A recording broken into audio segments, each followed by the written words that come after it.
So we want to officially welcome you all to the Icarus Project's talk today on altered states and the return of rejected knowledge.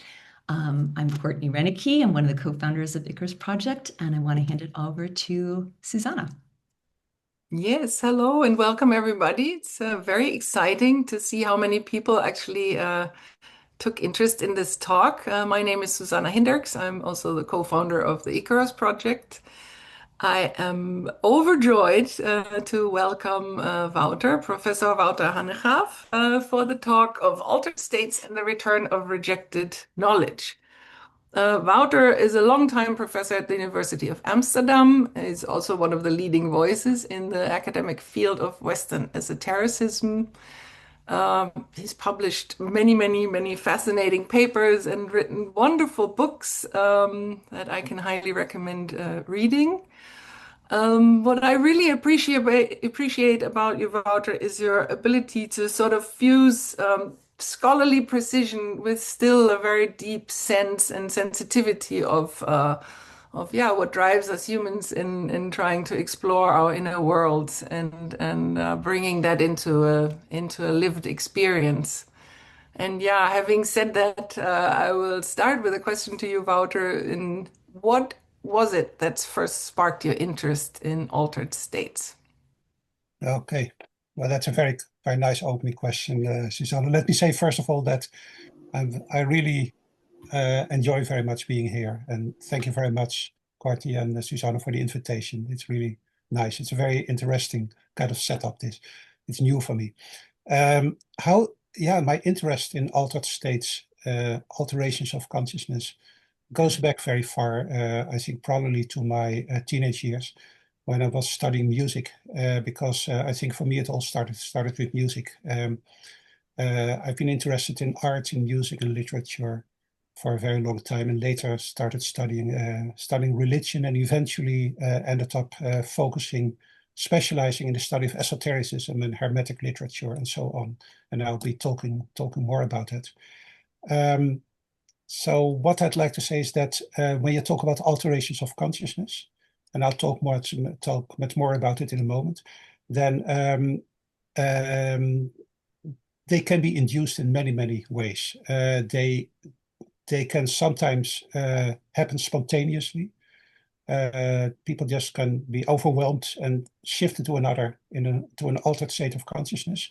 Sometimes it can also be induced by things that are not in your control, like trauma, etc. And I'll come back to that also. But there are also all kinds of techniques and all kinds of ways of inducing altered states. And that goes in many directions. So they can be induced by, for instance, sensory deprivation or by sensory overload, by psychedelics and psychoactive substances, and so on. But I would like to emphasize in the outset that even though many people think about altered states and they immediately connect it with psychoactives, that's actually psychoactives are just one part of the spectrum.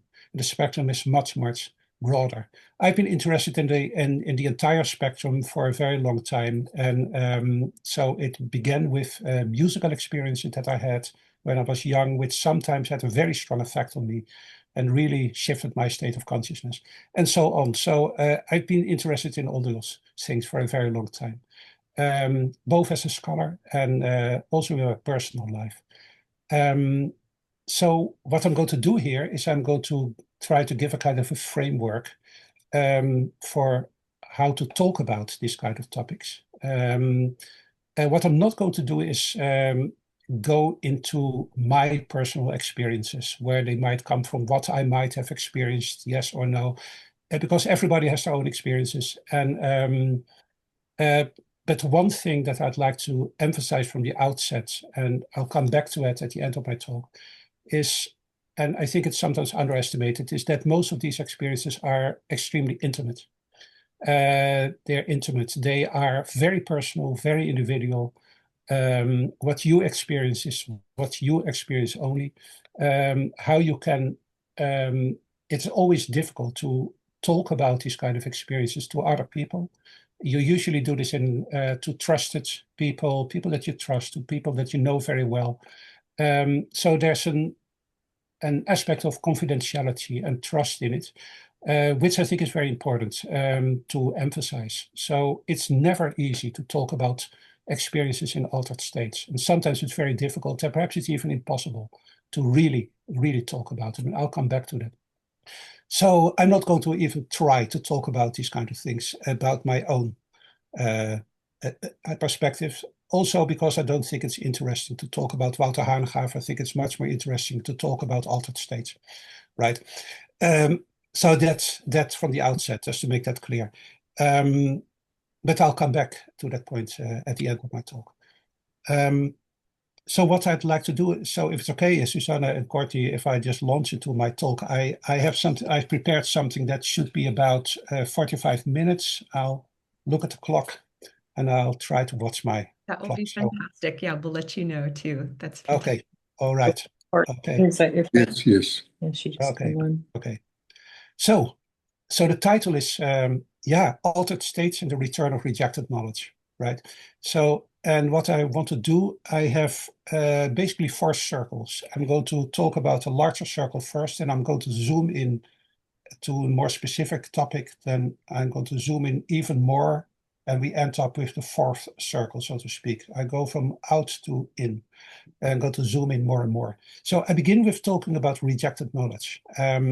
So what I've been doing in my work for a couple of decades now is study esotericism, esoteric traditions or forms of Western esotericism, esotericism in Western culture, as I nowadays would like to call them. And of course, then the question is, what do we mean by esotericism? So many people think it's about secret traditions or hidden traditions and so on. And there's quite a lot of truth to that, but that is not my definition. The way that I look at esotericism as a field of research is I emphasized rejected knowledge. So I think these are traditions and ideas and practices and experiences and so on that have existed in Western culture. And I'm not going to go into the question of what is the West and what are the boundaries of the West. It's a very interesting topic, but it's not for now. But in Western culture, broadly conceived, there is an enormous amount of traditions and currents and ideas and so on that have one thing in common, I think, at least, and that is the fact that they have come to be rejected, marginalized, discredited, or excluded, sometimes ridiculed, and so on, from mainstream social and cultural perspectives. And this is, I think, one of the most fundamental aspects. So what brings this whole field together is not so much what these traditions are all about, but rather how they are perceived from the outside by general society. The general society itself, of course, goes through shifts, and the field is very broad. It begins in antiquity and it ends now. And society has been changing. If you're looking at late antiquity, it's a completely different society from what we have now in the 21st century. So the mainstream culture has not always been the same. It has been changing in many, many ways. And what the mainstream culture sees as rejected knowledge has been changing along with it, right? So rejected knowledge is not just one thing. It is a collection of things that have come to be seen as other and as problematic, rejected, marginalized, discredited, and so on. So that's the way I look at it. And if I then look at why have these things come to be excluded or rejected, then I see 3 main periods in which this process of rejection happened. I'm always talking and thinking about these topics as an historian. I'm an historian. I'm studying movements and ideas over a period of about 2,000 years. So there are 3 main periods that I would like to highlight. One is the early centuries of the Common Era, so the first centuries, let's say until 300 or so, late antiquity. Then the period of the 16th century with the rise of Protestantism, and then the 18th century with the rise of the Enlightenment and the rationalization of the world. Of course, in between there are all kinds of things happening as well, but this is what I'm going to emphasize. Now, if you look at this first period, then what you see there happening is that you have originally a culture that you might refer to as paganism. And when I use the word paganism, then it's a problematic term because often people think it's a negative, pejorative term. Pagan is bad, heathenish, etc. I'm using it in a completely neutral, non-pejorative way. Okay, so paganism for me is just a label, and what I mean is an enormous range of various cultures that existed in the ancient world, but that came together, so to speak, that had come together for centuries because of Alexander the Great. Alexander the Great in the 4th century conquered a large part of the world. It became a kind of a cultural unity where Greek was the common language. And so you have all these different cultures like Egypt or Persia or, what have you. But Greek was a kind of common language, a bit similar to nowadays we all speak English. Right, and in that time it was Egypt. It was Greek language. So this became a bit of a unity, and all these kind of religious and cultural traditions are referred to as paganism. Well, then you get the rise of Christianity, and what you see as a result of Christianity, there was this battle against paganism, which is very complicated, but a large reason why esoteric traditions have come to be perceived as rejected has to do with the rejection of pagan traditions by mainstream Christianity. So you get a Christian culture, a culture in Western Europe, also Eastern Western Europe, which is predominantly Christian. And this Christian culture has a problem usually with certain aspects of paganism. And so certain kind of pagan traditions, things that are considered pagan, come to be rejected, discredited, seen as demonic, dangerous, and so on and so forth. So that's just something that's happening. And that continues for a long time, this battle and this confrontation between Christian and pagan traditions. Then I move forward, or fast forward very, very quickly, looking at my clock. And I end up in the 16th century. And then you have Luther, Martin Luther, who kickstarts the Reformation, Protestantism. And the same kind of polemics against paganism that were already present for a very long time get an enormous boost, so to speak, because of this Protestant revolution. Protestantism transforms European culture dramatically.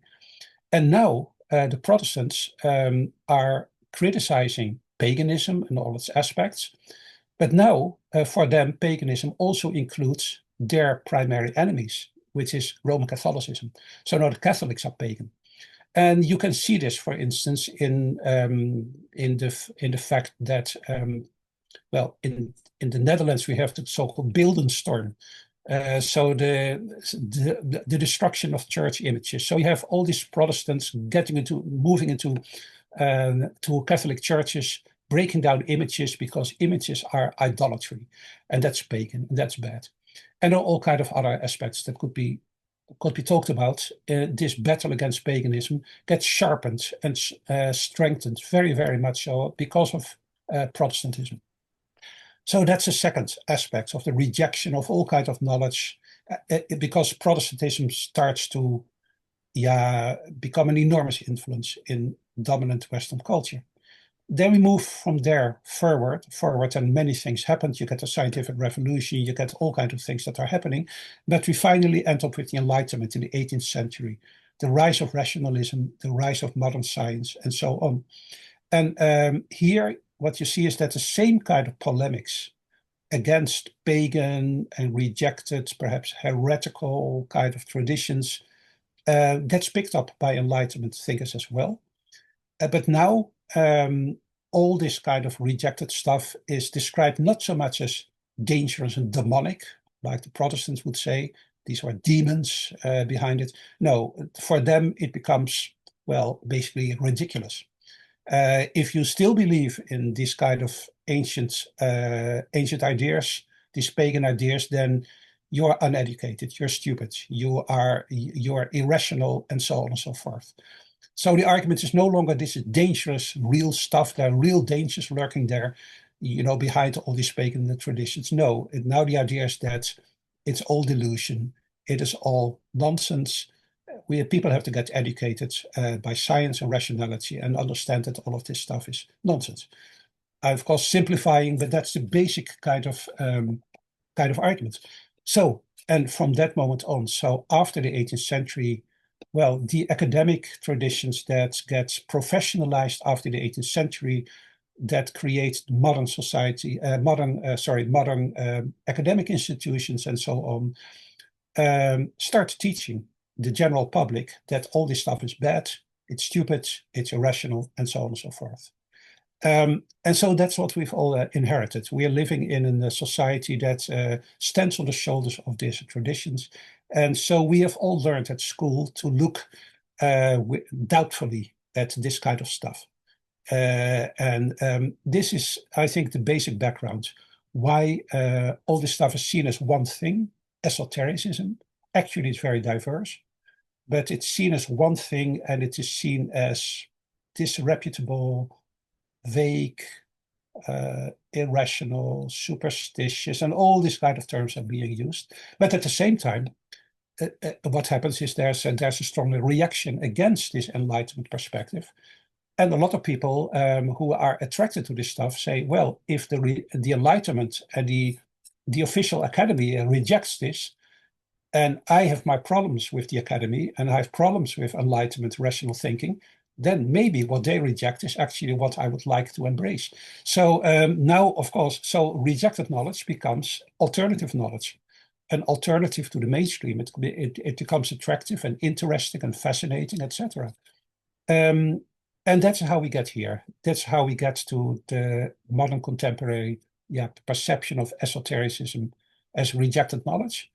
But rejected knowledge, which also becomes very attractive because it is rejected by the mainstream. It's precisely for that reason it becomes interesting. So now, okay, this is the kind of general background. Now moving to my second circle. Okay, so I'm going to zoom in because there are many things that could be said about this polemics against rejected knowledge. But I'm going to focus in on gnosis and on individual spiritual experiences, because that's one of the key points.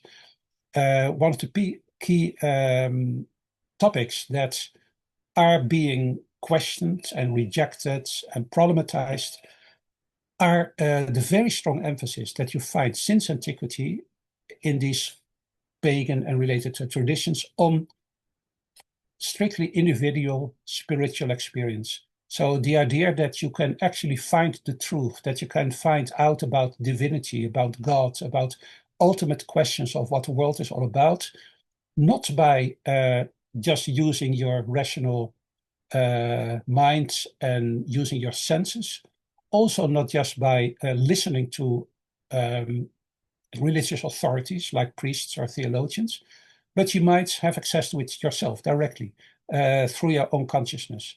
So you might have a possibility in yourself, your consciousness might be able to have direct access to the truth, to higher realities, and so on and so forth.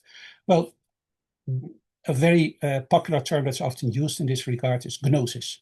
Now, the Greek word gnosis means knowledge, but there are different Greek words for knowledge, and this is a specific word which, what can be understood as higher, salvational, absolute spiritual knowledge. So the idea is that if you gain this kind of knowledge, then it allows you to look beyond the veil, so to speak, to see reality as it really is.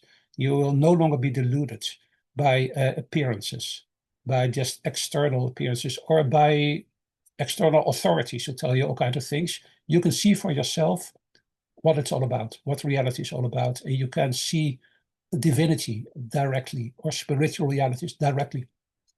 Gnosis, so direct spiritual, individual spiritual experience.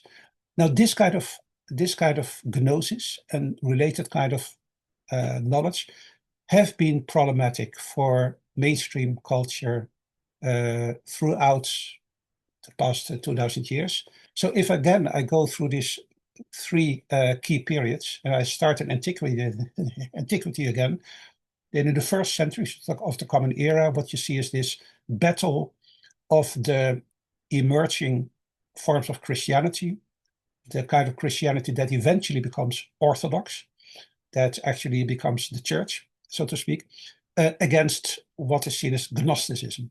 Now, the word Gnosticism comes from Gnosis. So these are people who are claiming higher knowledge, people who are claiming Gnostic knowledge, Gnosis.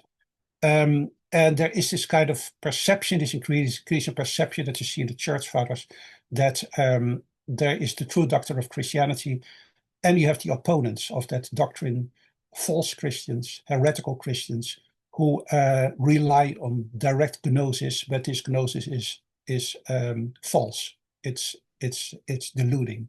It is not reliable. So you see this battle between the church against Gnosticism. Now, when I say this, I am aware, for those of you who have who have been studying this, maybe some of you have been studying religion, etc., and then you will know that this is actually a very simplified story. If you look at Gnosticism historically, actually these movements were incredibly diverse. There was no such thing as the Gnostic religion against the church. This perception as Gnosticism as the enemy is a bit of is basically a perception that was created by its enemies. So the Gnostics as the enemies of true Christianity.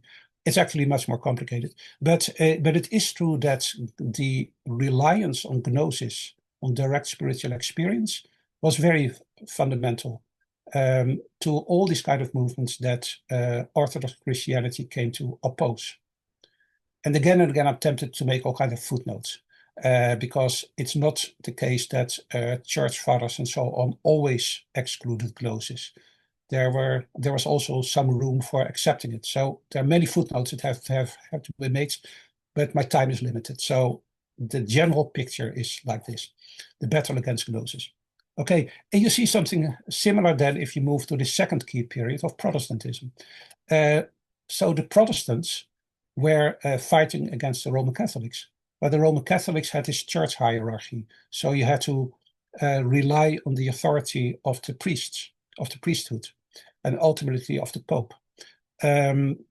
Protestants were emphasizing individual faith. So they said you can bypass the hierarchies of the church by reading the Bible directly, because the Bible is God's word, and you do not need the church to explain it to you. You can read it yourself. This is why Luther translated the Bible into German so that everybody could read it. You can read it yourself, and you have your own individual access to truth. And this was not the only thing. You could also talk to God directly, and He would answer your prayers and your questions. And this leads to a very intense prayer practice. So this very anguished, very intense prayer, trying to talk to God, hoping that He will answer your prayers and illuminate your mind, and give you illumination, give you enlightenment, give you light in your search for truth. And this often leads to very intense spiritual movements. So you get Protestants who actually have very impressive spiritual experiences. And a very influential one in the field of esotericism is a 17th century German cobbler, Jacob Böhme. And he was, just as one example, he was not an educated man. He was reading the Bible. He was a Lutheran. He was worried about how is it possible that a good God has created this world which is so full of suffering and evil. If God says that it was good, where does evil come from? He was suffering. He was struggling with that question. He was praying to God very intensely. And finally, at one point, he has a very strong altered state of consciousness, an illumination. which overwhelmed him and in which he felt that his questions had been answered, and he found the solution. And then he started writing about it, and he writes these very impressive texts based upon his illuminative experience. This is a form of gnosis, you might say. So this is a Protestant who is part of a culture that rejects all these pagan heretical movements, but nevertheless, he himself has an experience that, according to himself, gives him direct access to God and to divinity. So you see that this kind of rejected other starts to emerge in Protestantism as well. Similar things in pietist movements, etc., etc. I'm looking at the clock. Yeah, I'm okay. So that's Protestantism. Then I move again to this third period of the Enlightenment, the 18th century, and you see something similar. Now you get this very strong emphasis on rationality, on science, etc., and all this irrational stuff just has to be rejected. But at the same time, what you see is movements that we refer to as Illuminism.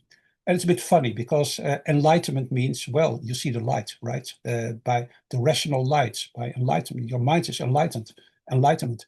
But you have also in the same period all these movements that are emphasizing a kind of interior illumination.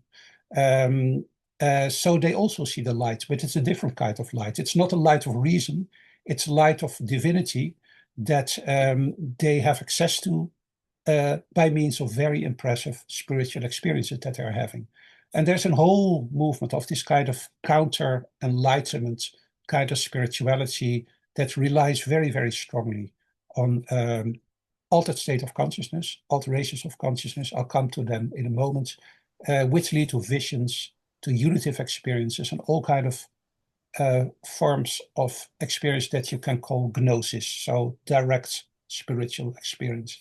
So this stream runs through history. On the one hand, it gets rejected by the mainstream, and on the other hand, it keeps popping up because people keep having such experiences.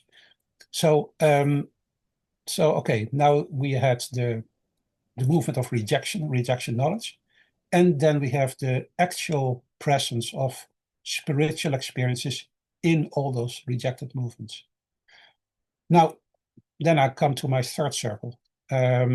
So, okay, spiritual enlightenment, spiritual illumination, direct gnosis, direct experience, and so on and so forth. So how does it actually happen? What happens to people who have that? How does it work?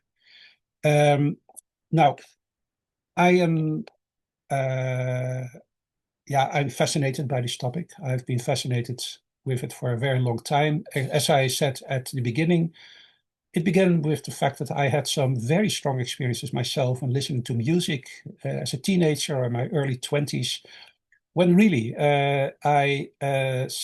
unexpectedly something happened in my mind. And I think you can describe this as an altered state that I got in by listening to classical music, suddenly, unexpectedly. And as I said, there are many ways in which such strange experiences can happen. Well, with me, it started with music. What happens is that your consciousness gets altered. And I think that is the basic fact about these kind of experiences of gnosis or direct spiritual experience. Now, one movement that I've been particularly fascinated in, and I'm just going to touch upon it now, but I'm not going to talk about it at any length, but I will talk about it at length in the fireside chat that is part of the retreat that Courtney and Susanna are organizing. So then I'll talk much more about the Hermetica. This movement is the Hermetica. So I've been studying the Hermetic spirituality for a long time. And what is that? I'll just focus on this for a moment, just to give you one example of how alterations of consciousness leads to experiences of gnosis or spiritual illumination. So the Hermetic movement was a phenomenon from the first centuries of the Common Era in Egypt, in Hellenistic Egypt. So this was, again, Egypt that had been conquered by the Macedonian armies under Alexander the Great. So Greek became language for the educated classes and so on. And we have a whole series of texts, fascinating texts, written in Greek or translated from Greek, that tell us about this Hermetic movement. Why was it called Hermetic? Well, this is a reference to the legendary teacher of wisdom, Hermes Trismegistus, the thrice greatest Hermes. And I'll come back to Hermes at the very end of this talk. So you have a movement here that in the first century of the Common Era in Egypt, these were probably small circles of practitioners, of spiritual practitioners who came together, who did things, who did rituals, practiced meditation and other techniques, who looked up to this legendary teacher, Hermes Trismegistus, as the great authority who was telling them what it was all about. And Hermetic spirituality in many ways has become one of the core traditions of esoteric religiosity through the ages. So these texts have been translated and commented upon through the centuries. They were retranslated in the 15th century. Out of that came new form of esoteric spirituality, and you can trace this whole Hermetic stream from antiquity to the present. Now, what I'm saying, so the reason I'm emphasizing the Hermetic here is this because it's a particularly good example of showing how it works, how direct individual spiritual experience culminating in gnosis, how that works. You can find this in the Hermetic literature, and there's much that can be said about it, which I will say more about again at the fireside chat and not now. But what you see in any case in this literature, but also in many other later traditions, is two things. Very strong emphasis on visionary experiences. So you see things, you perceive things with your internal eyes, and that's an important topic. So you don't just have your external vision that you use your normal senses, but you also have an internal vision. You also have internal audition. You have internal senses. That's an assumption that you find through this literature. So you can look at reality with an internal gaze and with an external gaze. You can look at them with using your physical senses, but there are also internal senses that give you access to another reality, which you usually don't perceive with your 5 physical senses. Now, this happens in alterations of consciousness, in altered states of consciousness. Now, when I use this term altered state of consciousness, I have to say a few things about it. The very terminology was introduced in the 60s, altered states of consciousness. A famous book at the end of the 60s published by an American psychologist, Charles Tart, who edited this book and made this term altered state of consciousness popular. And I'm adopting it from him. Why was Charles Tart publishing this book? Well, this was very much part of the 1960s culture, the culture of the 60s, in which everybody was talking about LSD, about psychedelics, especially LSD. This is the time when Timothy Leary was traveling around preaching the gospel of LSD, so to speak, to large audiences. And so there was a lot of concern, a lot of worries among the establishment about LSD, etc., and a lot of excitement about people who were taking LSD, because for them, this was exactly what LSD did. It opened their eyes, it gave them direct spiritual knowledge into the true nature of reality. So the reason why Charles Tart wrote this book is very much because of the popularity of LSD and other psychedelics. But when you read this book, you see that he talks about much more, because for him too, altered states also include other ways of inducing them. It's not just about psychedelics. It's also about meditational techniques and all kinds of other techniques. I'll come to them in a moment. So it's a very broad field. I nowadays prefer to talk not about altered state of consciousness, but rather about alterations of consciousness. And there's a reason for this. when you talk about altered state of consciousness, then you assume that our present sober state of consciousness, and I assume that all of us are in a sober state. I cannot check this, but I'm certainly in a sober state. I got a lot of coffee just now to be wide awake. So I'm in a sober state now. And if you talk about altered states of consciousness, the implication is that altered states are not normal. This is the normal state. This is the baseline normal state. And they have altered states which in some sense are not normal, abnormal, and so on. Now, this assumption of a normal state and then altered states as not normal has been questioned for good reasons, because actually, if you actually observe a bit what all of us are doing during our daytime, during our life, or basically during our whole life, we are constantly shifting. Our consciousness is not stable. It is constantly shifting. For instance, I hope it's not the case, but if I'm boring you, then you will start dreaming away. You'll have daydreams, etc., and you shift into another not focused kind of state of consciousness. And of course, every night we fall asleep.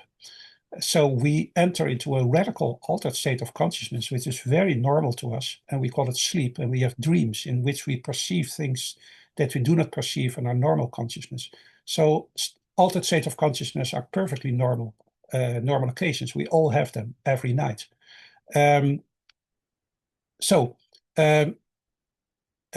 you talk about altered states, then it seems like this is something like it suggests that there is a kind of a normal baseline state. So for this reason, many scholars have started talking about alterations of consciousness, and that seems to be a small matter. But what it means is emphasizing the fact that our consciousness is constantly changing all the time, and perhaps there is no baseline state. And perhaps the sober state in which we find ourselves now is just one of the many possible states that you could be in. So, okay, I talk about alterations of consciousness. Okay, now what happens in such states? Visionary states, I already mentioned that. So people have visions, sometimes very strong, very spectacular visions. And again, this does not just happen under the influence of psychedelics. This can also happen in many other ways, and they can still be extremely spectacular. There's also the case that some people have a natural talent for these kind of things. I've been asking my students every year for a couple of years, if they want, of course, if they feel comfortable, whether they have such visionary experiences. And some of them tell me that, well, I can just close my eyes and there I go. I have very, very strong visions of landscapes and all kinds of scenes that are happening. All I need to do is close my eyes. So many people have visionary experiences all the time. So the point is that psychedelics are one way to have them, but they are not the only way, again. Then you have unitive or non-dual experiences, experience of radical unity, in which you feel that all distinctions, dualistic distinctions fall away. So in our normal consciousness, we think in terms of duality. That means I am here and you are there. Yesterday was then, but now is now. This is this and that is that. We draw distinctions all the time, and that is how we organize our lives and how we organize our lives. But in these kind of states, it happens that you can have radical non-dual experiences in which you have a very strong experience that there is no duality. There's only unity or non-duality, in which you can feel that your mind or your consciousness becomes one with a larger reality, which you might call spiritual, which you might call divine, and which you might give other names. But the distinctions between the subject and the object, between the internal world and the external world and so on, starts to dissolve and perhaps vanish altogether. This can sometimes be experienced as an extremely blissful experience. It can also be very scary. So it's also a question of how people respond to such things. But these experiences have been reported again and again. So I emphasize visionary and unitive experience, but I would also like to emphasize that visionary experiences often have an auditory component as well. So you do not just see things, but you hear things as well. That's being reported again and again. So visionary, auditory experiences and unitive experiences. So these kind of things happen, and they can happen in all kinds of ways. How? Well, this point I keep emphasizing today is that there are many ways in which this can happen. And I'll just mention some of them. They can be induced by bodily spiritual exercises. For instance, meditation or controlled breathing. By specific ways of breathing, you can get there. If you, for instance, do a practice of controlled hyperventilation, most people will get very intense visions. Very intense visions, actually. This is being done sometimes in group sessions, and it can be very therapeutic and very spectacular. It's actually something I say here with a small warning attached to this.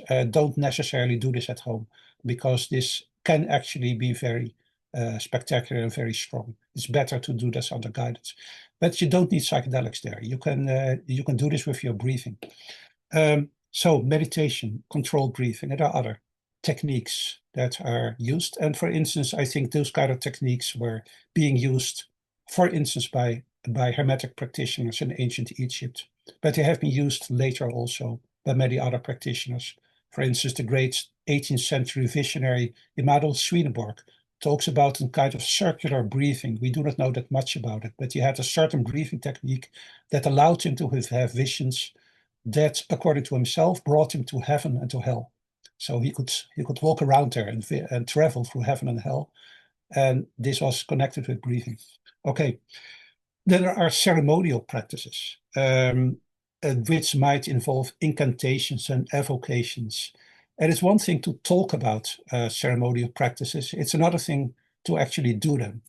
I have been reading for a long time. About ceremonial practices, but never been in a situation where this is being done. One day, a long time ago, some students of mine who were doing this kind of things, and a part of that tradition, invited me to do a little ritual. And they were actually invoking the four corners of the universe: west, east, north, and south, the powers of the corners of the universe, and so of the world, and so on and so forth, with fixed formulas. But they were doing it in a certain way, with a certain pronunciation, a certain use of their voice. And I was amazed the effect that it had. So it's one thing to talk about it. It's another thing to actually do it. And then sometimes you can, if this is done well with people who have a good voice and who know how to do this, this can change your consciousness, and this can change the way that you experience your reality at that moment. So ceremonial practices. Other practices like sensory deprivation is a very important one. I've been fascinated by this. For anybody who might be interested, there's a fantastic book that I keep recommending to everybody by a Russian Israeli scholar and classicist, Yulia Ustinova, and it's about caves in the ancient world. And she talks about the practice of many spiritual practitioners to withdraw in caves, right? And then we think, okay, he goes into a cave or she goes into a cave and she comes out as she has had a revelation. And we tend not to think that much about it. But actually, when you're in a cave, it's utterly dark, so dark that you cannot see your hand before your eyes. It is utterly silent. Absolutely you hear nothing. And if you stay long enough in such a state of sensory deprivation, then many people, and I've been told, I seem to understand most people, and perhaps everybody, will get spectacular experiences, visions, and voices. And it is probably because the brain starts compensating by the lack of sensory input. So there's no sense input coming in, and so the brain is going to compensate by producing things to see and things to hear. Okay. Sensory deprivation. Sensory overload is another one. So you have techniques where you're surrounded by a large group of people who are making a lot of noise, chanting, drumming, rhythm, etc. And when that goes on long enough, then that has an effect on your consciousness, and it can change your state of consciousness, and you can shift into altered states. Then of course another one. Then you have hyperconcentration. Hyperconcentration. You have certain techniques in which you have to do certain things at the same time with an enormous precision, and you have to keep doing that. So you cannot make any mistakes. So you have to be extremely concentrated. And if you keep doing that, then that might lead to an sometimes very radical altered state of consciousness. You find this, for instance, in certain medieval Kabbalistic traditions, where you have to do very difficult combination of things at the same time. And then it's described that when you do this, at one point, there is this ineffable, unspeakable experience of bliss that happens to you. And then, of course, there are psychoactive substances. Like psilocybin is just one of them, but there are many others, like ayahuasca or LSD or many others. And they change your biochemistry, and they can induce very, very strong experiences. Also in antiquity, in the ancient world that I've been fascinated by with respect to the Hermetica, you have these ceremonial practices in where people doing spiritual exercises, and often they are burning incense. And some of these types of incense, like the famous Kufi incense in ancient Egypt, had mild narcotic properties. So it actually has an effect on your consciousness, and so on and so forth. And then I also mentioned this earlier, you have spontaneous occurrences, or at least they seem spontaneous. Something happens.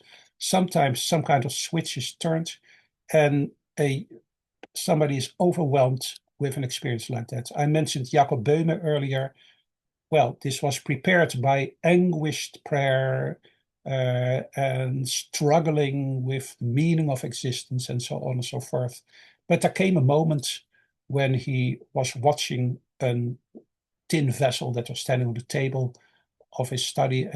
He looked at it and suddenly something happened, and he was overwhelmed with this visionary experience, with his altered states, which lasted for hours actually, and in which he was totally amazed by what happened to him. He couldn't understand it, but eventually he realized that this is a revelation. Now it allows me to see deeper levels of reality that I cannot see in my normal state.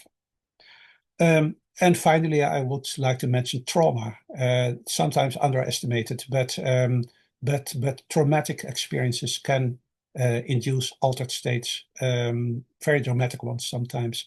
You see this, for instance, in battlefield situations. I talked to several people who have been in wars. Several of my students have been veterans in the war in Iraq, for instance.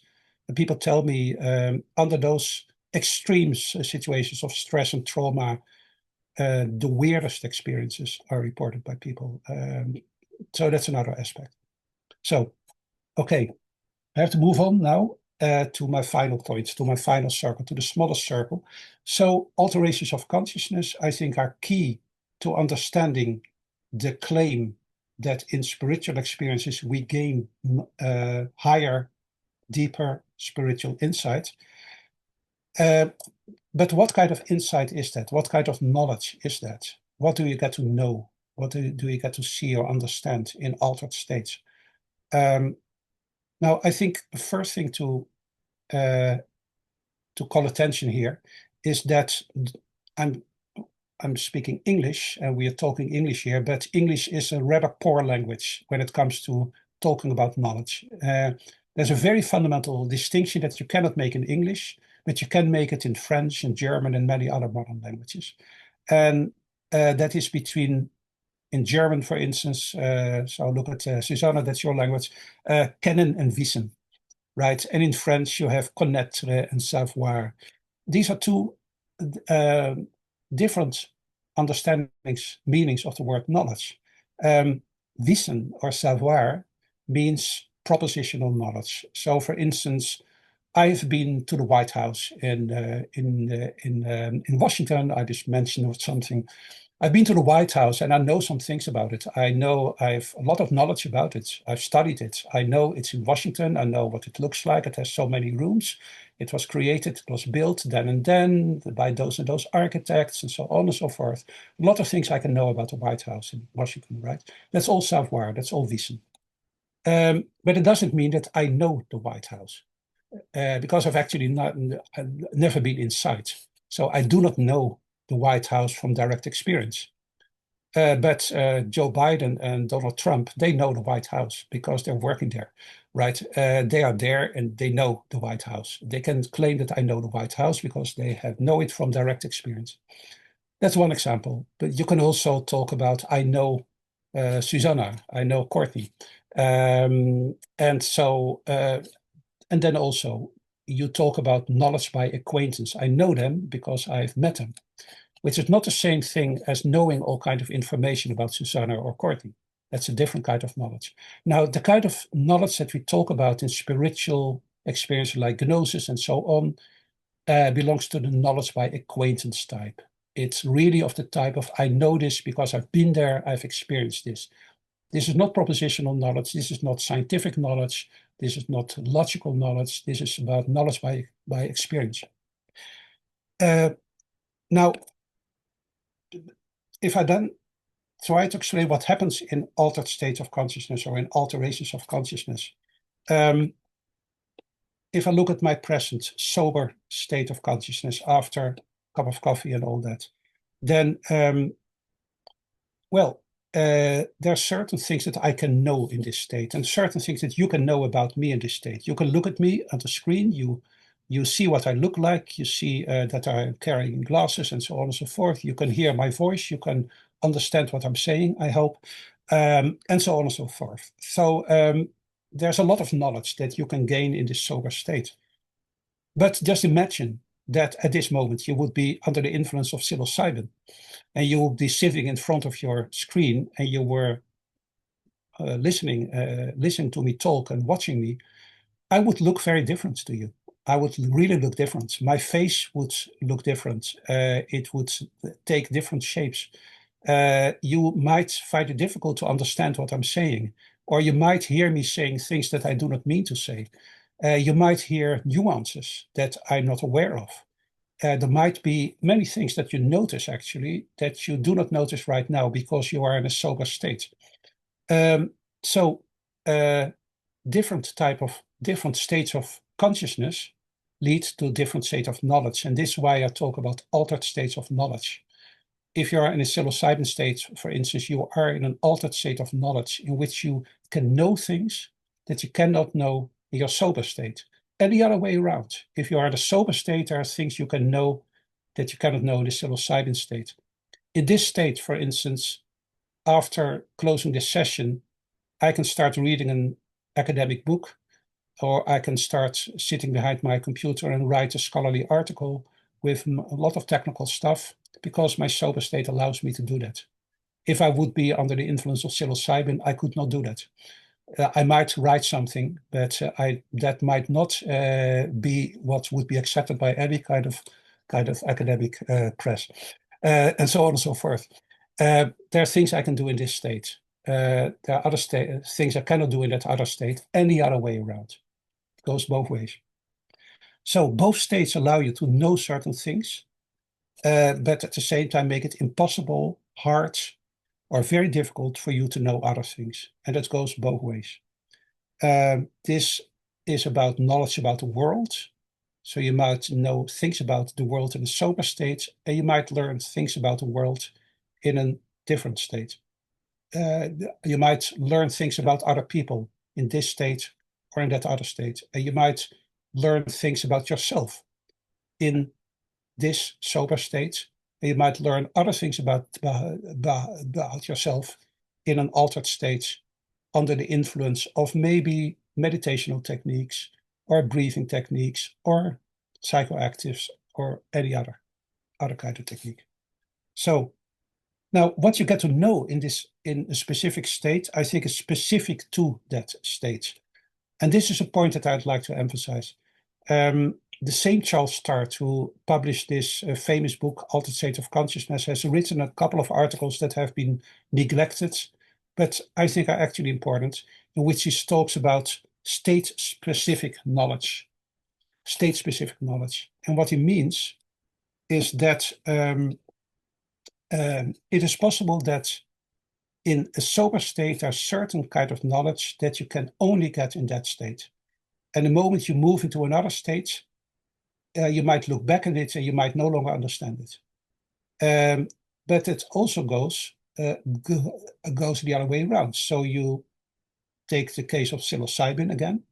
So you might start knowing things and seeing things and understanding things and perceiving things that you cannot perceive in your normal state. Now you are in that state, you understand them, you see them, you experience them, you have that knowledge, but then you move out of it, and it can be very difficult to remember, what did I actually see? What was it all about? It was so clear to me at that moment, but now it's no longer so clear to me.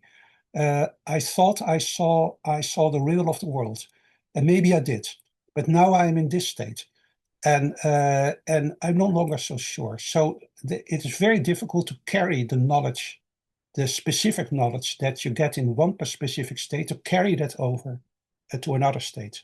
And again, that goes both ways, and it goes to, and not just psilocybin and sober, but that also goes for many other kind of states. So the point is that the knowledge that you get at any state might be very much state specific, and perhaps only accessible in that state, and perhaps not accessible in another state. And if that's the case, is there any kind of meta state? Is there any kind of universal state in which you have access to all kinds of knowledge? I doubt it.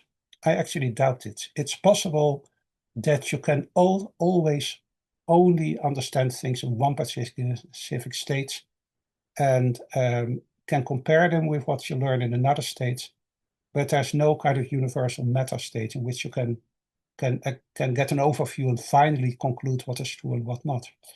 That's what I think. Now, in any case, what you're dealing with, and this is what you're dealing with in any kind of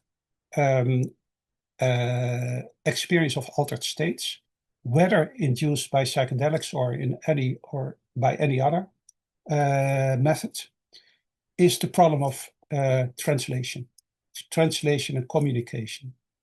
And this brings me back to the point that I started with when I said that these kind of experiences are very intimate and very personal. So if I have experienced something very impressive, it might be extremely difficult to translate it in a way that it's even understandable to anyone else. When I use the word translation, I'd like to refer to the actual Latin word that's on the basis of that. It comes from an irregular verb. It's transferre, carrying across. So you are in one state, let's say it's psilocybin, and you learn something, and you see something, and you understand something that's very important to your life. And that can happen. And then you have to carry it across. You have to translate it to your normal state. So you get back to a normal sober state. And you have to carry something that you learned there over to another state in which it is no longer directly accessible. And that is, I think, the basic challenge of altered states. How do you translate whatever you learn in one state towards another state? Is that even possible? To what extent is it possible? And this brings me finally to the final element I'd like to call attention to, and that is hermeneutics. Hermeneutics is a term that basically means the art of interpretation, the art of interpretation, of the art of understanding. It can be applied to, for instance, if I read a book or a poem, I have to understand it, to interpret what is there in the book, right? But hermeneutics is a universal capacity that all of us have. That is, we understand the world. We try to understand the world. We try to interpret everything that we experience in our world around us. And all of that is hermeneutics. So hermeneutics is the art of understanding, the art of interpretation. It's universal. It's what we do in our life continuously. At this very moment, you're listening to me, and you're trying to understand what I'm saying. You're engaging in hermeneutics. So we're doing that all the time, everywhere, constantly. So hermeneutics is very important. It's interesting that the word hermeneutics comes from Hermes. And I mentioned Hermes earlier. Hermes Trismegistus, the thrice greatest Hermes, the supposed legendary authority of the Hermetic writings. But the word Hermes, the name Hermes, comes originally from the Greek god Hermes. Hermes, the god with the winged sandals and so on. And Hermes is the god who is expert in translation, in carrying messages across from one state to another, from the state of the gods, of the deities, the spiritual state, towards the state of humans in our embodied environment. So knowledge that cannot be transmitted because it's so radically state specific can nevertheless be transmitted in some mysterious, weird way, and Hermes is the god who does it. So he's the one, according to Greek mythology, who is able to do what human beings cannot do. So we cannot cross the barrier to the gods, but he can do it. He can transmit messages from the gods to us, and he can transmit our messages to the gods. So he can carry across, transfer, translate across the barrier. And I think this is it's very interesting that Hermes is at the origin of the idea of hermeneutics, the art of interpretation, the art of understanding. And in the end, I think this is what altered states of consciousness are all about. It's fundamental. If you experience such altered states, they might be incredibly impressive. They might be life-changing in certain cases. They might give you insights and knowledge that you would never consider possible. That can happen. And then it will not last. At one point, and this is also the message of the Icaros, you get back to Earth, right? So you fly up to heaven, maybe, hopefully not to hell, but let's say that you fly to heaven. And then you have to come back. You have to come back and you have to integrate this in your normal life, in a normal consciousness in which you're no longer experiencing what you experience at that moment. And nevertheless, you have to carry something of that insight to this world so that it will help you in your life. So translation, interpretation.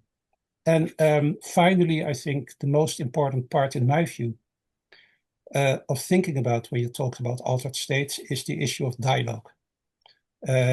Because in the end, and this brings me back to what I started with, is that you can have perhaps some very impressive spiritual experiences in altered states, but they're very, very intimate. They're basically your experiences. They're never anyone else's experience. They can only you can experience them. Nobody else can. Nobody ever can. All that can happen is that you talk with someone else who also experienced something that was perhaps equally impressive, and then you can try to compare. And you can try to talk with each other and have a dialogue and say, hey, you experienced that and I experienced that. And you can learn from each other and you can talk with each other, engage in dialogue, and you can engage in translating, try to translate, carry across your ideas to them, and they can try to carry across their ideas and their insights and their experiences to you. It's always a very delicate process, and it's never perfect because nobody can experience what I experienced, and I can never experience what anyone else experienced. There's simply no way to get there. All that we have is our ability of translation, of hermeneutics, of understanding, and of engaging in dialogue with each other about things that made a big impression on us. And in this respect, this is what makes altered states and gnosis unique and also different from, let's say, rational knowledge or scientific knowledge, which can be communicated directly. I can tell you how a car works if I know. I don't know, but if I would know, I could tell you exactly how it works. I can communicate that kind of knowledge. This kind of knowledge you cannot communicate, but you can talk about it. You can talk about it with each other. You can engage in dialogue. In this way, you can learn from each other. And I think, to me, that is perhaps, in my personal opinion, that's perhaps the most profound message of alterations of consciousness. The fact that we can talk about things that we cannot talk about, that you can dialogue about things that you cannot express, that somehow it's possible for us to cross a barrier that only Hermes can cross, but perhaps we can cross it too, somehow by means of dialogue. And I think that's very important. So often the idea is that altered states are all about personal spiritual experiences. Yes, they are. But in the end, we have to translate them to our own personal life once we are out of that state, and we have to translate them towards anyone else that we want to talk with. And so I would like to end on this note of dialogue, understanding hermeneutics, all of that under the auspices, so to speak, of Hermes, who is also the patron deity, so to speak, of the Hermes retreat. So with this, I'm a little bit over time. I apologize, but that's what I had to say. Wow. Thank you so much. No need to apologize at all. I'd be glad to listen to another hour, of course. I'm also very curious to see if we have any questions. And if there are any questions, you can. I see Yeah, please raise your Marco's hand. hand first. Please raise your hand or unmute. Marco, I think I saw you first, so please unmute yourself and just go for it. Oh, we can't hear you, Marco. You're unmuted, but we can't hear you. Unmute. No. Not yet. Maybe play with your audio. We'll come back to you, Marco. Yeah, maybe we'll go to Edla first while you're figuring your audio. Maybe it works now. Okay. Oh. Try one more time, Marco. No. Okay, we'll come back to you, or you can type it in the chat and we'll ask on your behalf, but maybe we'll go to Edla first. Okay, thank you so much, Wouter, for this wonderful lecture. It's really, really a pleasure to listen to you. And I was just having a little laugh here by myself because when you were talking about the importance of dialogue and also to translate our experiences. While I was having I was under the influence of ayahuasca in November, and I went up to, well, the higher realms, or in a very different state of consciousness. I was actually making a command and saying, well, I want all of this knowledge that I am shown now to go right through to Edla. That's me, you know, to my normal consciousness. So I was actually making, well, I was calling in, you know, a transmission directly to my everyday consciousness. And I can't say that I succeeded, but it was worth a try, you know, it was worth a try because it was so profound and I really, really wanted to grasp it and to keep it. So, well, that's just, you know, that's a tip. Something we can do. Well, thank you very much. And maybe I can say one thing about this, because I can get at that you want it to be transmitted, to be translated, right, to your normal state. You don't want to forget it. No. Forgetting is important because I think forgetting is very important. And here I would like to remind you of a very important concept that comes from Plato, the great philosopher Plato, anamnesis. Anamnesis means memory or remembrance. And it's basically what he was saying is that fundamental knowledge about the nature of reality is not something that we discover, but it's something that we remember, that we rediscover. Because his point was that well, the soul, according to Plato, comes from the spiritual realm, then it gets embodied in this world and so on. And then we forget. We forget it.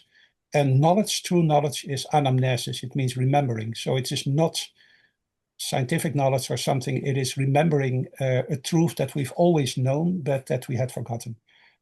So what you're talking about, I think, is a call to yourself to remember, to have anamnesis when you're back in your normal state. I think does that make sense? Yes, absolutely. Absolutely. Yeah. Thank you. Beautiful. And just want to mention that Edla is one of our fantastic facilitators at the Icarus Project Hermes Retreat. So it's nice to see you, Edla. And Marco, it looks like you fixed your audio, so we'd love to hear from you next. I hope. Can you hear me? Yeah. Okay, great.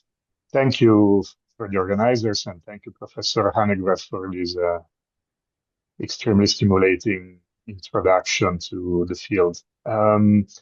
My question is about altered states of knowledge and physical sickness.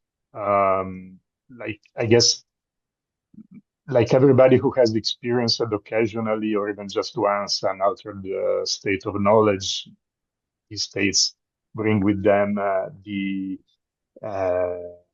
feeling of exhilaration, of a view of a wider reality that inspires us even longer after these moments are gone.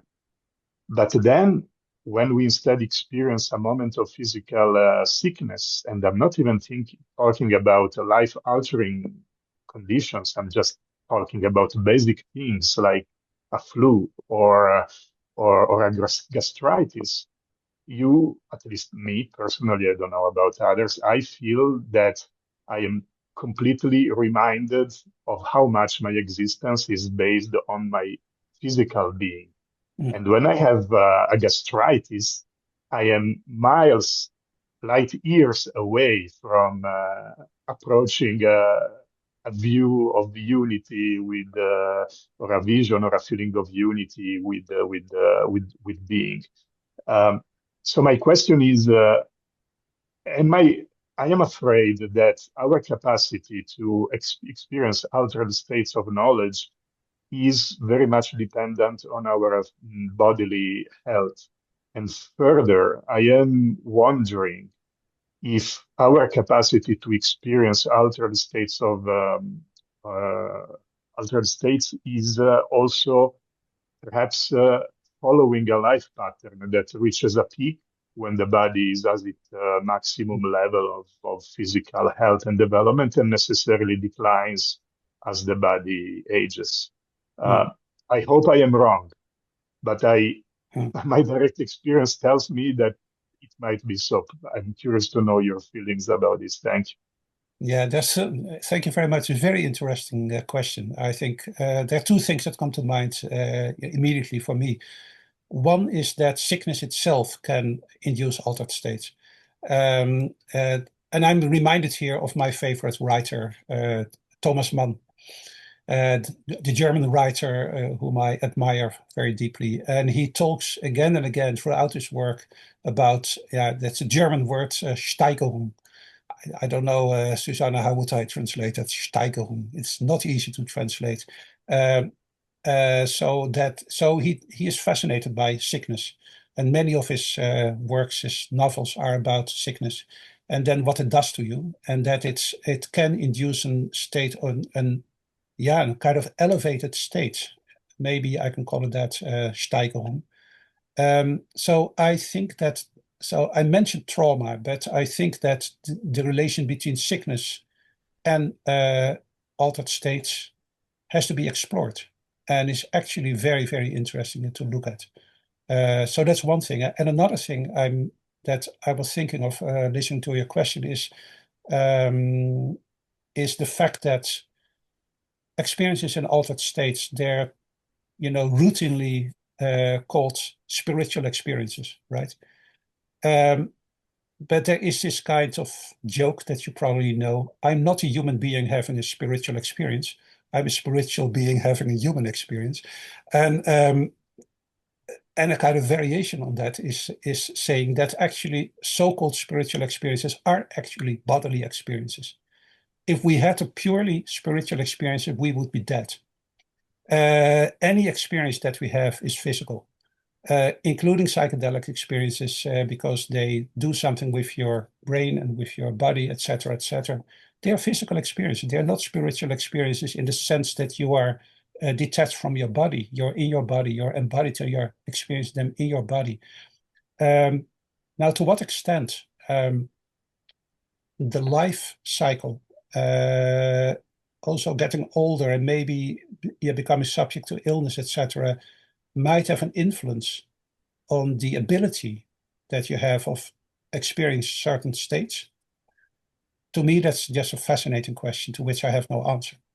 I do not know whether it's true that the ability to experience such things might get less strong or might vanish when you get older or when you descend into illnesses. I'm not sure.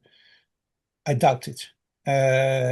But I would also say that I have no real answers to it. I think it would have to be explored. Maybe there is research. Maybe this has been studied, but I do not know. But I think the relation between the body and sickness and spiritual experiences is extremely interesting and important.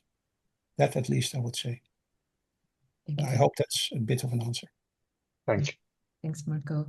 I see Deanne's hand is up next. So what's your question, Deanne? Good to see you. Hello, do you hear me? Yeah. Okay, thank you so much for this very interesting lecture, and thank you for organizing it. I have a question. Do you have any text or book you came across that talks about the spontaneous state of altered consciousness, which happened to me? And I never found any readings about it, and it never happened again. It was a 7 hours long trip back to my 7th birthday. So without any consciousness of the adult I would become, I could not explain it. Was triggered by receiving a picture of the dog that I had when I was a kid. Yes, so I would like to document myself on this, but I never found anything. It's the first time I hear this kind of account. I'm afraid I cannot help you directly with this. It's not, no, yeah, I wish to, but it doesn't remind me of anything I've heard, but it's fascinating. And what I have discovered very clearly is that there's so many kind of experiences that people have that they don't talk about or rarely talk about because it's stigmatized, etc. And that should be talked about, because this, for instance, is the first time I hear that this can happen. I take it very seriously. I have no doubt that this can happen, and perhaps other people have had such experiences. But I do not know them, and I do not. And I mean, we are with a big group of people here, and I saw a few names that I know. I know there's some people here who are very knowledgeable about these things and who might actually be able to give you literature that I don't know. But I'm afraid that's all I can say. But it's very. Was it a positive experience? Yes, I was sober. I was at my desk. I was working. It was like 10 in the morning. One of my sisters sent me through a chat this picture of our dog when we were kids, and I woke up. I don't think I was sleeping, but at 5 in the afternoon, I came back to my senses. I was on the floor. I could tell I had been crying a lot in another room, in my bedroom. And I just knew that I had relived this day of my 7th birthday. Like, I had all the physical sensations. I could feel the summer heat. I could hear the leaves crackle in the sun. I could feel the gravel under my feet. I was hearing my grandmother's voice in the garden. Like, everything was a relived experience of the day. And it was also the day I realized that probably my grandfather kind of cursed me a bit by telling me that at 7, it's the age of reason and wisdom, and there's no you're responsible for your actions, you know. So there, it was the end of my innocence, so-called innocence, you know. But I had physical impressions of what was happening around me. I could feel the fabric of my dress. Like, it was insane. And it never happened before, and it never happened ever since. And I cannot, yeah. So I'm interested to know about that. Yes, and I think the important thing about our present culture is that we do not have a culture that makes it possible, or makes it easy at least, to take these kind of experiences seriously. And it should be. I mean, it should be, this is just one example. We should create a culture in which it is possible to talk about these things, to find people who have similar experiences, and to learn from each other, and again, engage in dialogue. Yeah.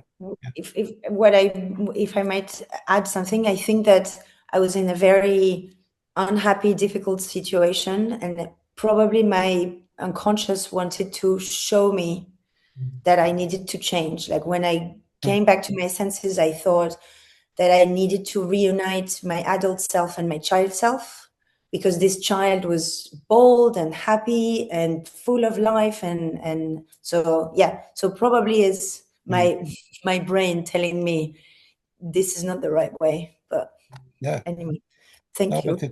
But it sounds like a very good experience. Actually, it is actually that has a lot of transformative, positive potential. Yeah. Excellent. Thank you. Cecil, I see you're next. Okay. Thanks for coming through. Yeah, thank you, Wouter. And I'm aware of time, so I will be quite specific, although I have enjoyed every moment of this meeting. I work as a psychotherapist, and I have clients who have undergone ayahuasca mainly. And I have a question, because about this, that you know something at an altered state, and then you can't really access or how to understand it. So I have two specific clients, and they are both they are traumatized, and then they go to altered states, and they kind of see the trauma, they contact it, and then they name the people, for example, in their family that was actually in that trauma situation. They come back, they come to see me, and then they make this story of what happened to me, you know. So and I question it. I mean, I don't question the fact that they experienced it, but I question if it is right, you know, that it was actually my uncle and it was at that time. And I find it difficult to I don't want to judge them too much. And still, I read that it can be really maybe someone else. It was maybe you know, so also that what I do when I come to this, when I'm sober, I might make my stories. Can you say anything around that? Now I see what you're saying. I think this might actually be a question also a bit for Courtney and Susanna, because this is really a question about the therapeutic potential of these things, but also the questions about can you necessarily trust everything that somebody experiences in such a state, which is a very important question, because people, yeah. So what do you think? I mean, I think we can certainly talk about it. We'll continue to talk about it offline, Cecil, but I think, you know, I think this question in balancing integration work in a psychotherapeutic lens, which is maybe overlapping here with what's accepted and rejected knowledge, that I think the difference between the symbolism and the validation of the reality of the felt experience in the altered state, but it's not a direct communication of the truth. So it's like it's very difficult and complicated, though, I think, as I know you know. So maybe we can talk about it more offline. But I'm glad you're bringing it into the integration sphere, because I know there's other therapists on the call who I'm sure are trying to put this together too. And I hope we can have this as a future maybe topic. Yeah. In any case, I would say that it requires interpretation. It requires hermeneutics. It is not. It doesn't necessarily have to be taken literally, but it has to be interpreted. And the question is how you interpret it, and how does the person in question interpret it? Yeah. Yeah, and I would also add that I think one question to also ask, what specific case does it matter? Is it just a way of the mind to giving a language and an imagery to something? And is it a way to process it better, to make it concrete? So yeah, I think it's important to tread lightly there because the false memories are definitely happening. Yeah. Yeah, exactly. I think Brett is next, right? Yes.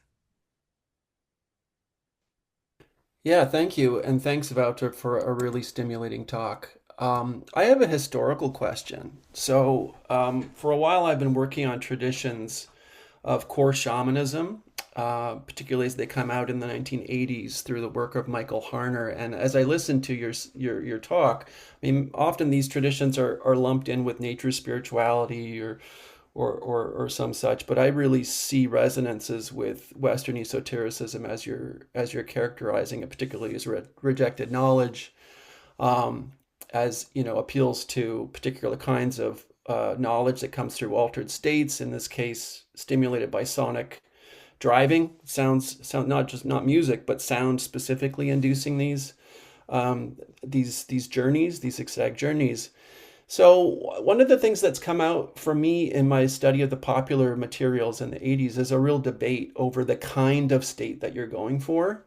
And so this is where it connects with my question for you. I see a real anxiety about getting the right kind of state. So, you mentioned a few varieties of these states that are part of the traditions that get lumped together. You mentioned visionary experiences and unitive experiences, but I'm wondering if you can say something as a historian about the status of states of possession or states of mediumship as altered, because I see obviously connections with gender and race here, but I think there's a real kind of anxiety or debate about what kind of states will produce the right kinds of knowledge, and I just wondered if you could say something about that.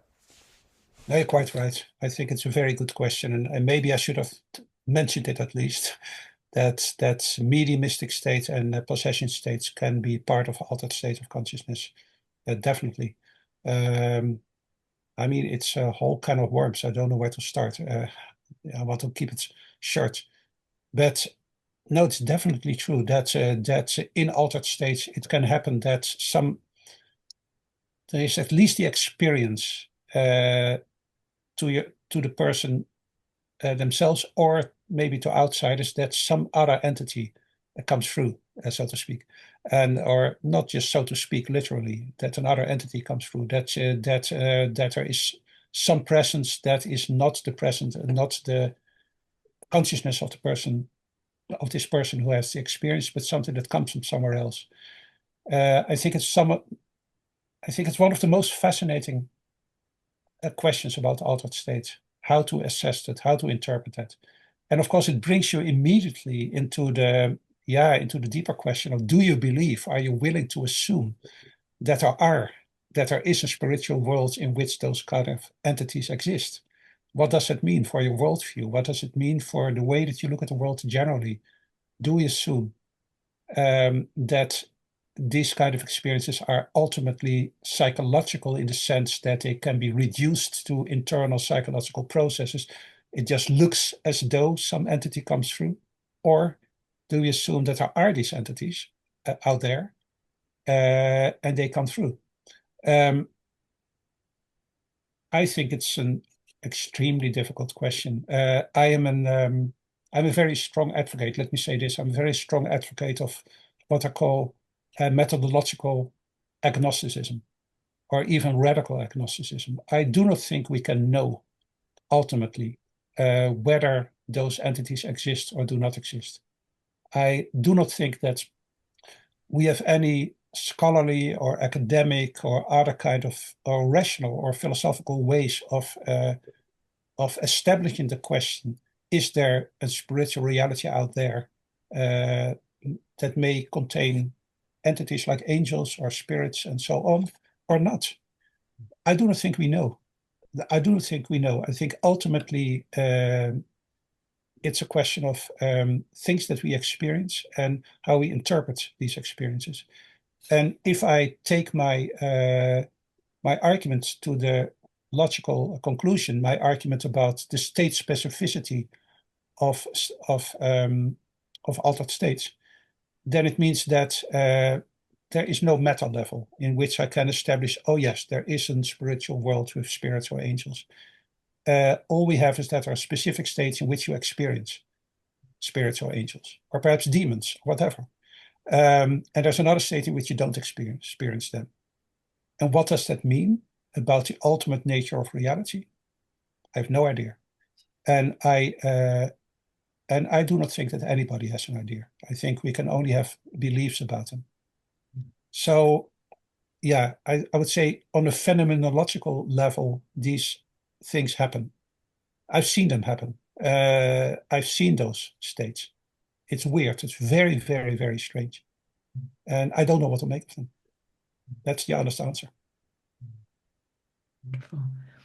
Thank you for the question, Brett. I maybe just want to check in for a moment with Susanna and Wouter as well, just in terms of a time check, because I can feel this is an incredibly rich question answer session that could go on for quite some time. I maybe want to do two things while we're sorting ourselves out. One is there's two links in the chat.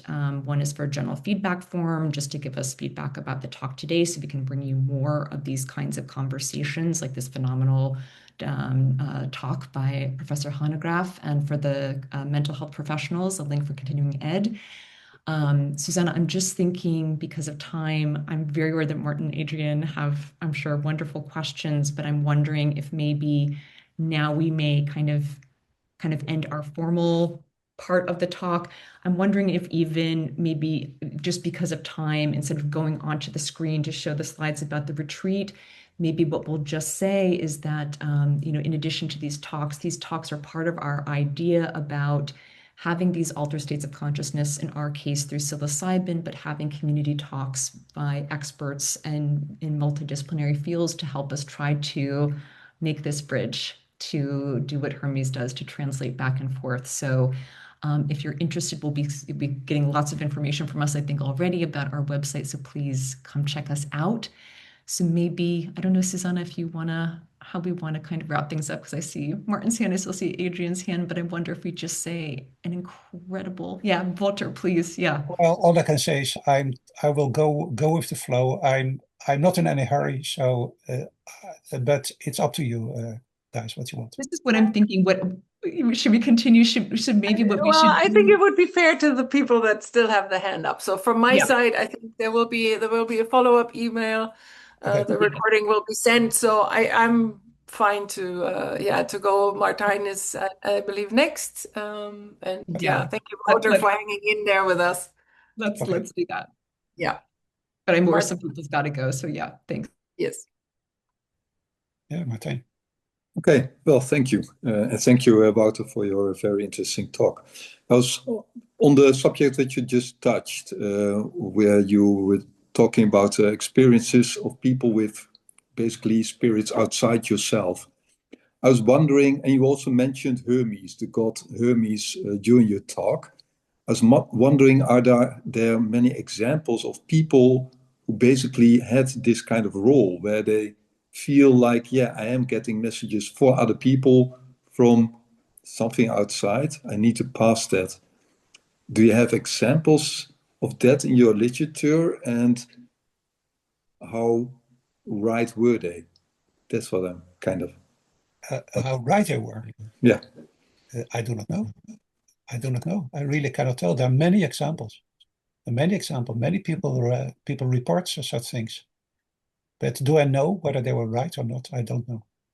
I really don't know. It's a very short answer, but I do not think it's possible for us to really know. All you know is that people have this experience, that people claim that they convincingly, that something talked to them, something came through, etc., etc. But again, I do not think it's possible. Certainly not for me as an outsider to judge whether it's right or not, whether it's true or not. Okay. Does that make sense?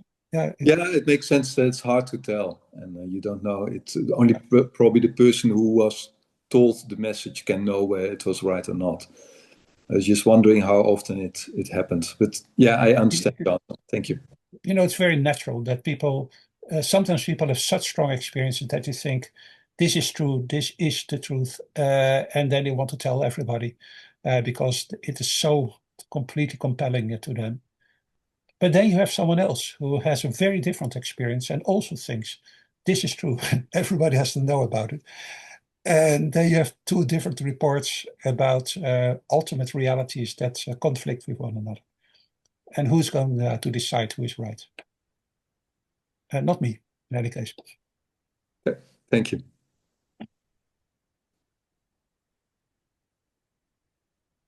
Adrian, I think you're next. Thank you, Susanna and Courtney, for organizing this. And Wouter, hi, I'm Adrian. Hi. I was contacting you by email. I'm the one who wrote the Irish journalist who reviewed your absolutely fantastic book, which is just so great. Thank you so much for writing it, because I feel as a writer, it's enabled me to push the envelope out in terms of what I write about in the mainstream press in Ireland, which I really thank you for. And so my question is related to hermeneutics and how much this opens up the interpretation of meaning and how that can reduce suffering for people. I think it's very profound, and that and if we believe in interpretation that we hermeneutically have developed, how that can reduce our suffering, and there's no one to say not to believe it. So I'm just interested about your thoughts about the connection between the reduction of suffering and hermeneutics. Oh, that's a very big one. That's a very big one. I would say that since we are discussing this in the context of a retreat that has a therapeutic intention, I would say any kind of therapy, including therapy that uses entheogens or psychedelics or whatever you want to call them, is basically concerned with relieving suffering, because that is what therapy is all about, whether it's mental or emotional or physical or any kind of suffering. And I do think personally that that actually giving a meaning to suffering is key to dealing with it, because we cannot escape from suffering. Nobody can escape from it, and nobody knows what may happen to us. Suffering is just a given. And how are we going to deal with it? Are we going to see it as something that's meaningless? Or are we going to see it as something that has meaning? And if we are going to see it as that it has meaning, I do not think anybody else than ourselves has the authority to tell us what kind of suffering that we experience is meaningful and what the meaning is of it. It would be very arrogant for anybody to tell someone else that your suffering is that is the meaning of it. So I think ultimately it's a question that we have to answer ourselves. But it can be answered, maybe not conclusively. I doubt whether it can ever be answered conclusively. This is the meaning of suffering, or the meaning of ours, of your suffering, or my suffering, or anybody's suffering. But it's possible to make progress in giving meaning to things that happen and that you cannot escape. But that meaning that you might find, for instance, in retreats like these, will always be your personal individual meaning. It can never be anyone else's meaning than yours, and you will have to discover it for yourself. And that is, that's the path. That's a project of life, but also the project of engaging in these kind of practices. So I don't know whether that's an answer, but that is what comes up in my mind. Okay. So thank you. That's a great answer. Thank you. Yeah. So I think maybe with that, I see Birte has raised her physical hand. Yeah. Good, good, good eyes real for hand. Bertha. Always time for Bertha. Always time for Birte, yes. Okay, but you have to unmute. Ja, du musst dich auf laut machen. Okay, Yeah. there we are. I'd like to, first of all, many thanks to everybody here. I'd like to answer Martijn's question, whether I don't know whether he's still there or not, because I had such an experience during a Truffles retreat. Usually, Susanna, you know this, we are not allowed to approach anybody there, and I'm very conscious about this, but I had this one sentence coming like a loop, coming forth and again and again. And finally, I looked over to this lady and somehow signaled her, "May I come?" And to this very point, she didn't have any feelings, any reactions. She just told me she didn't feel anything. I was allowed to interview her for my book afterwards. So she described me this thing, and I said, "Am I allowed to tell you this one sentence?" "Oh, sure." And she was quite happy. And then I told her this one sentence, and this was the moment where she just fell back on her mattress and started crying at least 2 hours, and told me afterwards that this seemed to be quite an important thing for her, which kind of opened a door for her. And so this, it was kind of a door opener to her feelings and her own experiences and so on. So Martijn, I don't know whether he's still there or not. This is the answer to this question. I have one last historical question to Wouter. May I still ask this? Or yeah. So you talked about the rejection of paganism, and in fact, rejecting paganism over all these years and centuries. You marked these three periods. 300 before Christ, and then Luther, 16th century, and then 18th century. In fact, this was like as if the alterations of consciousness was somehow they barred the door. And nowadays, after we have gone over the war on drugs, somehow we return to this in medicine and in psychology, because there are so many people suffering from depressions and from all kinds of psychic illnesses. And as medicaments, medical things don't help that much anymore. So people more and more tend to go to psilocybin, for instance. So do you think that we are entering a new phase by psychic illnesses, that this might be a new way than using psilocybin, going on retreats and journeys and so on? Do you think that we enter a new era?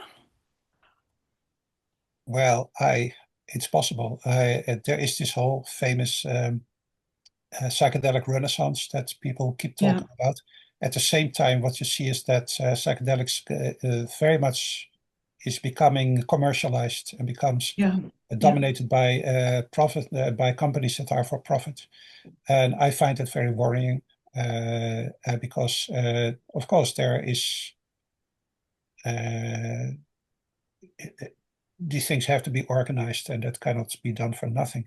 But there is nowadays it becomes a kind of a money industry, and there's a lot of concern and discussion about it. So there we might be moving into such a situation, and it might be a positive development to some extent, because some of these medicines can really be helpful. I remember, let me just say this, I remember a couple of years ago, there was a very high-ranking professor of psychiatry in the Netherlands, one of the most prestigious people in the Netherlands in this field, who gave a fantastic lecture in which he just showed with statistics again and again and again that about all the kind of major psychiatric conditions that we know, he was saying for 20 or 30 years, we have made no progress in psychiatry. Mm-hmm. There are no new treatments, there are no new insights, nothing, with one exception, and that was psychedelics. And he showed this again and again with very dry statistics. And this was not an advocate.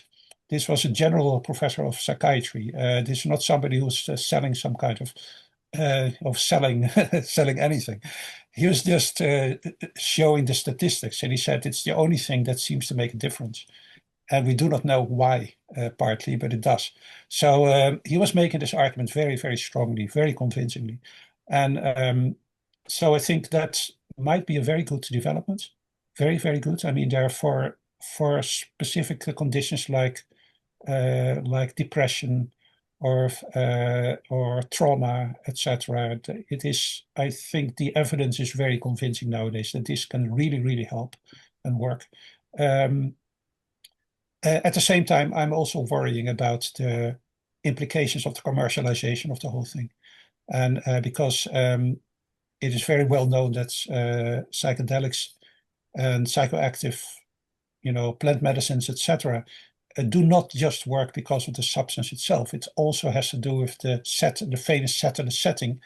And so the set is your internal, whatever you bring to it yourself, if you're in your own mind, in your own personality. And the setting is the general context.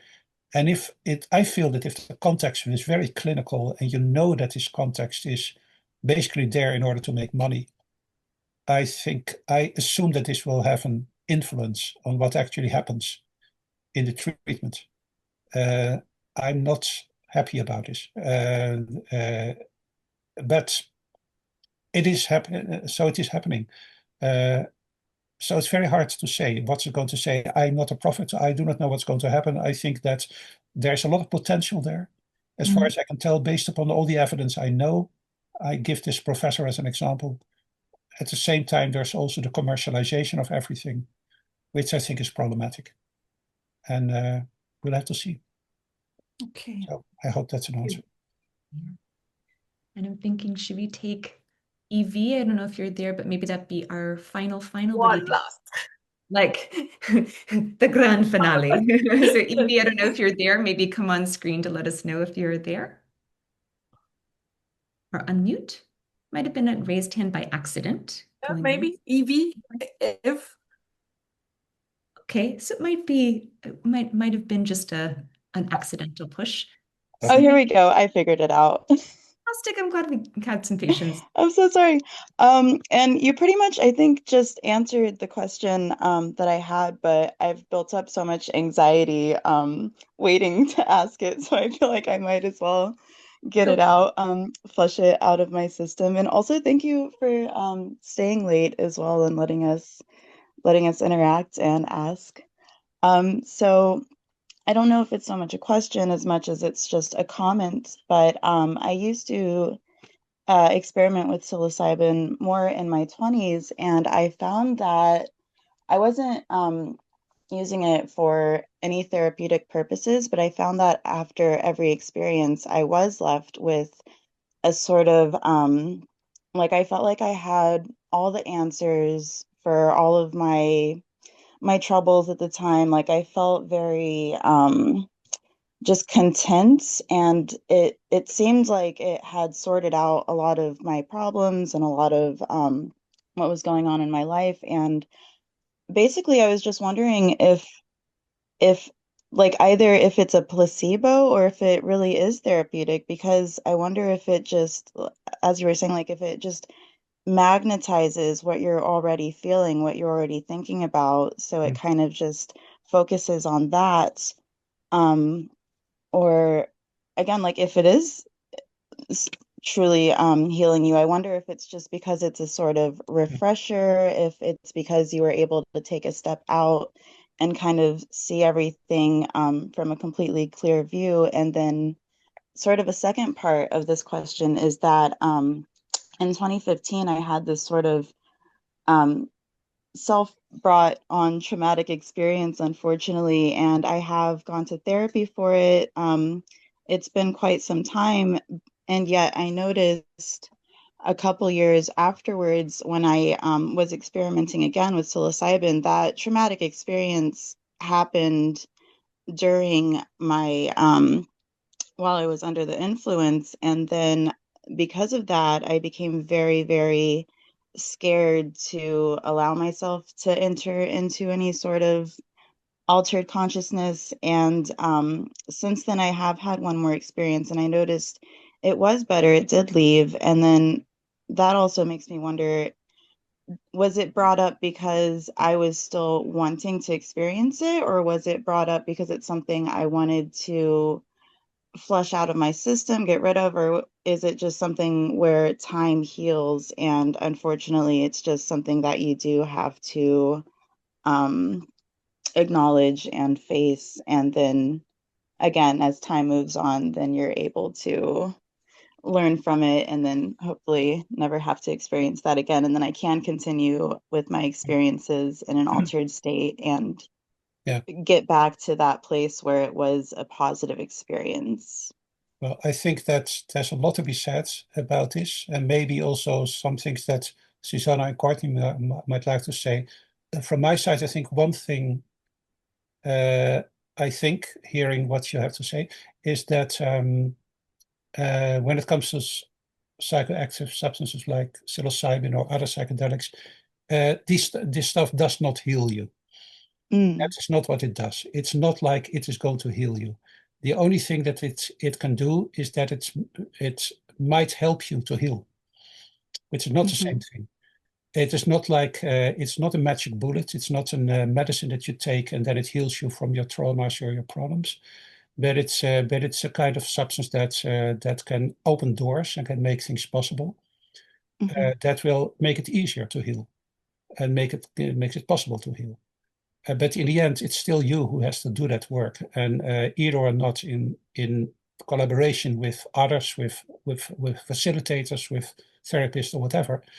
But it's something that I hear a lot. So I often hear people say, well, so I take this substance and then it's going to heal me. That's not going to happen. That's not how it works. Would you agree, Susanna and Courtney? Yes, I totally agree. I think it's important to have the right guidance. Having said that, to the first part of what you were saying, when you had the experiences in a recreational context, and it still solved problems, I think, that's a bit of what my history was of the first 15 years of my psychedelic journey as well. And I think it's because you get shown different perspectives and angles of yourself and layers that broaden your understanding. And I think if you're then applying that, whether knowingly or not, that can really help you grow. Or at least that's what I often wonder. If I didn't have these recreational experiences, would I still be here today? And I don't think I would be. And for the second part, I think it depends, and it needs to be treated very carefully. And like Wouter already said, it's really, really important to have it in a good facilitated way, so that you're really knowing what is the intention you're trying to get to. But maybe Courtney has another nugget of wisdom. I'm just Thank you. Thank you for the question. I mean, I think maybe just going back to our talk last month, I'm just thinking of particularly around trauma. Maybe there's kind of this integration what Wouter was talking about today in terms of, altered states of knowledge, that they call it kind of like the helioscope effect, that psychedelics allow people access to the trauma without the traumatic symptomatology, potentially, when it's in a good, safe environment. And I think we're understanding now, again, to what Wouter was talking about earlier about being a physical body, that we also have an understanding about how psychedelics can rewire circuitry and allow experiences to be new and to be coped with differently from a physiological standpoint, in addition to having a different lived direct knowledge experience of kind of approaching traumatic material differently. So that would be my last two things. But yeah, but thank you very much for the courage to ask the question. And it's a maybe good place to begin to bring this wonderful discussion and this incredibly rich talk and lecture by Professor Hanegraaff. I'll maybe say my profound thanks for your time and support and inspiration for this retreat and project. And maybe I'll leave Susanna with the final words of thanks to you. Yeah. Yes, thank you all for showing up. First and foremost, Wouter, thank you really from the bottom of our heart. It's really good to kind of get a conversation going in that direction, especially in our field of psychedelic work with psilocybin.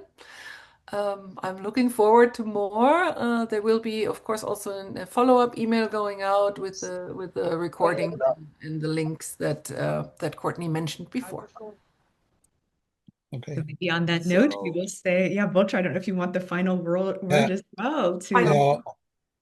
All I'd like to say is to thank you very much for being here, for sticking here for 2 hours, actually, and thank you very much, Susanna and Courtney, for the invitation and for the whole idea, for the whole initiative, which I think is wonderful. So it was great to be here. Yeah. Thanks a lot.